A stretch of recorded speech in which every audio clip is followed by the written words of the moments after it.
ഞാനിനി ഈ കഴുത്തിൽ ഒരു ഹാൻഡ് വർക്ക് ചെയ്യാൻ പോകണം കേട്ടോ. തുടക്കക്കാർക്കും വളരെ എളുപ്പത്തിൽ ചെയ്യാൻ പറ്റുന്ന ഒരു ഹാൻഡ് വർക്ക് ഡിസൈനാണിത്.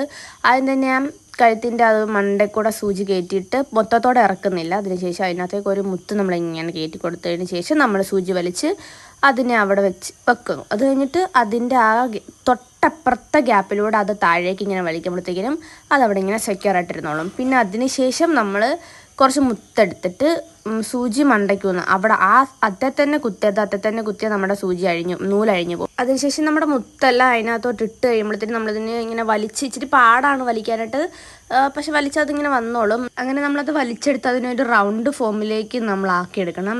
ജസ്റ്റ് ഒരു പൂ പോലെ. എന്നിട്ട് ആ 2 മുത്തുകളുടെ ഇടയിലൂടെ സൂചി ഇങ്ങനെ കുത്തി ഇറക്കിയിട്ട് താഴോട്ട് വലിക്കണം. അതിനുശേഷം പിന്നെ നമ്മൾ ഓരോ മുത്തുകളുടെ ഇടയിലൂടെ ഇങ്ങനെ തയ്ച്ച് ആ എല്ലാ മുത്തുകളെയും അവിടെ നമ്മൾ ഉറപ്പിക്കണം. അങ്ങനെ തയ്ച്ച് കഴിയുമ്പോഴത്തേക്കിനും മുത്ത് പിന്നെ അനങ്ങത്തില്ല, അതങ്ങനെ നന്നായിട്ടിരുന്നോളും. കണ്ടില്ലേ, ഇപ്പോൾ ഒരു പൂവായി. പിന്നെ അടുത്ത നമുക്ക് വേറെ കളർ ഡിസൈൻ, വേറെ കളർ ചേഞ്ചിലൊക്കെ നമുക്ക് അങ്ങനെ ഉണ്ടാക്കാം. നിങ്ങൾക്ക് ഇഷ്ടമുള്ളതുപോലെ ചെയ്യാം. ഇനി ലാസ്റ്റ് ഇങ്ങനെ കെട്ടിടുന്നതെന്ന് ഞാൻ കാണിച്ചു തരാം കേട്ടോ. ഇതിൻ്റെ പുറംവശം എടുത്തിട്ട് നമ്മൾ തയ്ച്ച് വെച്ചിരിക്കുന്ന ഏതെങ്കിലും ഒരു നൂലിലൂടെ കയറ്റി ഇങ്ങനെ ചെയ്ത് സാധാരണ നമ്മൾ കെട്ടിടുന്ന പോലെ തന്നെ കെട്ടിട്ടാൽ മതിയാവും. അപ്പോൾ ഞാൻ ചെയ്തു വന്നപ്പോഴത്തേക്ക് ഇതായിരുന്നു കേട്ടോ ഇതിൻ്റെ ഒരു ലുക്ക് എന്ന് പറയുന്നത്. നിങ്ങൾക്ക് മനസ്സിലായെന്ന് വിശ്വസിക്കുന്നു ഞാൻ. പിന്നെ ഞാനിത് ആദ്യമായിട്ട് ചെയ്യുന്നതാണ് കേട്ടോ, ഫസ്റ്റ് പരീക്ഷണമാണ് എൻ്റേത്. അപ്പം നിങ്ങൾക്ക് എല്ലാവർക്കും എൻ്റെ ഈ ഡിസൈൻ ഇഷ്ടപ്പെട്ടോ ഇല്ലയെന്ന് പറയണേ. ഇഷ്ടപ്പെട്ടാൽ ലൈക്ക് ചെയ്യണം. അപ്പോൾ അത്രേ ഉള്ളൂ ഗൈസ്, ബൈ ബൈ.